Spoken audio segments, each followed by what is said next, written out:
오늘 우리가 함께 묵상할 하나님의 말씀은 에스더 2장입니다. 말씀 봉독은 15절부터 18절까지 하겠습니다.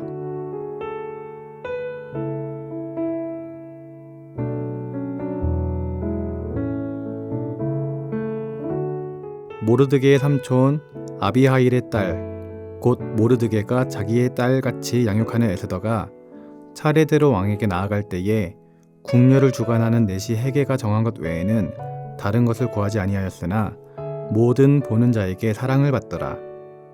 아하수에로 왕의 제7년 10월 곧 데벳월에 에스더가 왕궁에 인도되어 들어가서 왕 앞에 나가니 왕이 모든 여자보다 에스더를 더 사랑하므로 그가 모든 처녀보다 왕 앞에 더 은총을 얻은지라. 왕이 그의 머리에 관을 씌우고 와스디를 대신하여 왕으로 삼은 후에 왕이 크게 잔치를 베푸니 이는 에스더를 위한 잔치라. 모든 지방관과 신하들을 위하여 잔치를 베풀고 또 각 지방의 세금을 면제하고 왕의 이름으로 큰 상을 주니라. 아멘.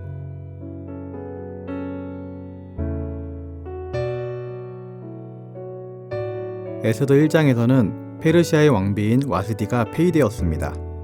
이제 왕비 와스디가 폐위되었기 때문에 그녀를 대신할 왕비를 찾아야 했지만 새로운 왕비를 찾는 일은 당장 진행되지 않았습니다. 에스더가 왕비가 된 것은 와스디가 폐위되고 4년이 지난 후였습니다. 오늘 보고 있는 에스더 2장은 에스더가 왕후가 되기까지의 여정을 보여주고 있습니다. 오늘 본문 7절은 에스더에 대해서 이렇게 소개를 합니다. 그의 삼촌의 딸 하닷사 곧 에스더는 부모가 없었으나 용모가 곱고 아리따운 처녀라. 그의 부모가 죽은 후에 모르드게가 자기 딸같이 양육하더라. 에스더는 부모의 충분한 보살핌을 받지 못했지만 그런 기색 없이 굉장히 곱고 아름다웠습니다. 어느 날 왕의 조서와 명령이 내려왔고 수많은 사람들이 왕후가 되기 위해서 모였습니다. 요세포스의 기록에 의하면 많은 처녀들이 성에 모였는데 그 숫자가 약 400명 정도였다고 합니다. 그들에게 있어서 왕에게 나아갈 수 있는 기회는 단 한 번뿐이었습니다. 그들은 이 한 번의 기회에 왕의 마음을 사로잡아야 했습니다. 그렇기 때문에 그들은 왕에게 나아갈 때 치장할 수 있는 화려한 장신구들을 다 구했습니다. 그리고 구하는 것은 관리들이 다 주었습니다. 그런데 에스더는 내시 헤게가 정한 것 외에는 다른 것을 구하지 아니하였고 있는 그대로 나아갔습니다. 다른 처녀들에 비해서 덜 화려해 보였을지 몰라도 에스더는 어떤 사람들보다 더 빛났습니다. 그래서 에스더를 본 사람들은 에스더의 아름다움에 매료되었습니다. 여러분, 어떻게 이런 일이 가능했을까요? 하나님께서 개입하셔서 에스더의 뒤에서 일하고 계셨기 때문에 이러한 일이 가능했던 것입니다. 이와 같이 보이지 않는 하나님의 손길을 오늘 본문을 통해서 여러 번 발견할 수 있습니다. 먼저 8절 말씀을 보면 왕의 조서와 명령이 반포됨에 처녀들이 도성 수산에 많이 모여 헤게의 수하에 나아갈 때에 에스더도 왕궁으로 이끌려가서 궁녀를 주관하는 헤게의 수하에 속하니라고 기록되어 있습니다. 이 말씀을 보면 에스더는 이끌려갔다라고 기록되어 있습니다. 성 안에 있는 미인들은 왕후가 되는 것에 지원하십시오라고 해서 에스더가 지원했던 것이 아닙니다.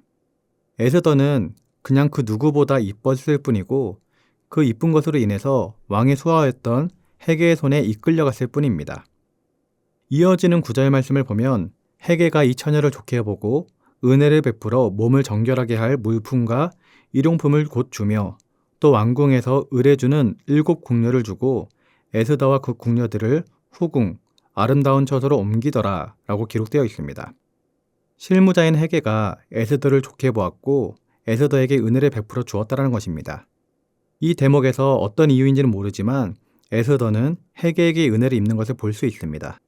이것 또한 하나님의 보이지 않는 손이 개입한 증거라고 볼 수 있습니다.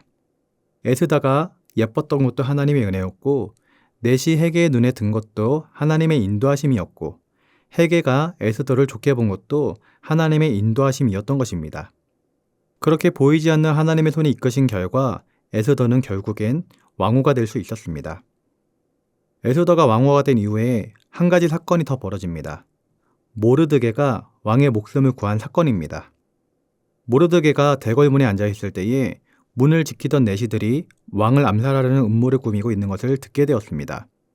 그래서 바로 왕후인 에스더에게 이 모든 것을 이야기했고 왕이 암살당하기 전에 먼저 그들을 조사하여서 그 범행이 발각되게 되었습니다. 하지만 모르드게는 어떠한 상도 받지 못했습니다. 이것은 매우 의아한 처사였습니다.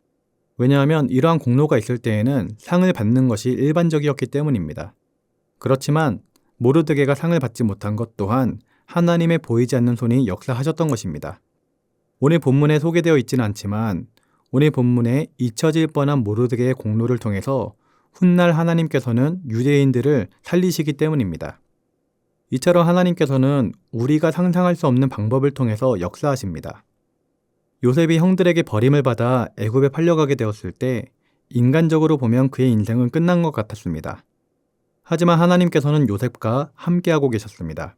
그래서 요셉은 보디발 장군의 집에서 형통하게 되었습니다.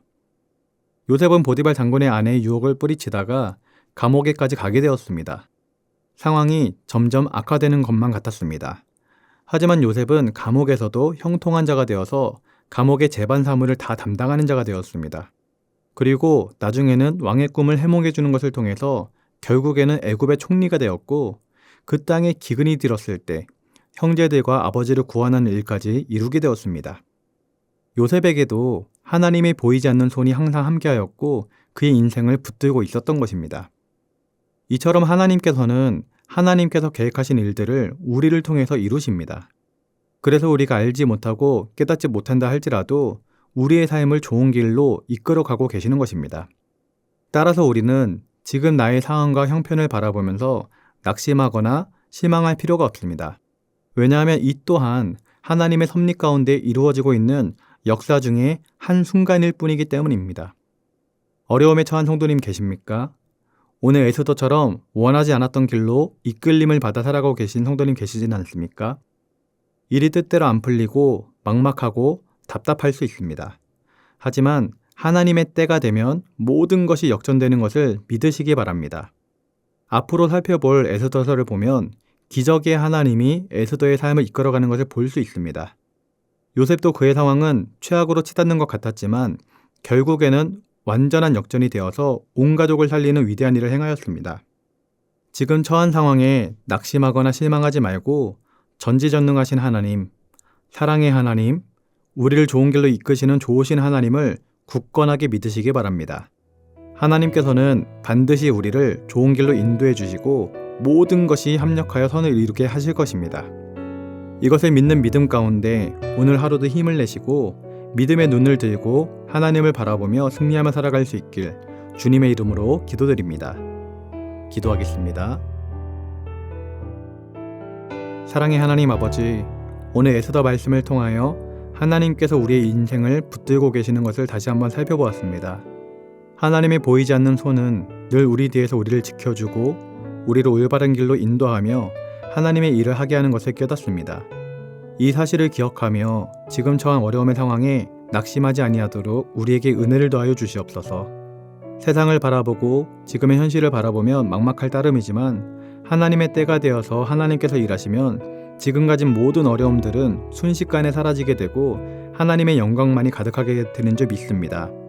이 믿음을 가지고 살아가게 하여 주시고 늘 하나님만을 의지하며 살아갈 수 있는 주님의 자녀가 되도록 은혜를 더하여 주시옵소서. 감사를 드리며 예수님의 이름으로 기도드립니다. 아멘. 하늘에 계신 우리 아버지, 아버지의 이름을 거룩하게 하시며 아버지의 나라가 오게 하시며 아버지의 뜻이 하늘에서와 같이 땅에서도 이루어지게 하소서. 오늘 우리에게 일용할 양식을 주시고 우리가 우리에게 잘못한 사람을 용서하여 준 것 같이 우리 죄를 용서하여 주시고 우리를 시험에 빠지지 않게 하시고 악에서 구하소서. 나라와 권능과 영광이 영원히 아버지의 것입니다. 아멘.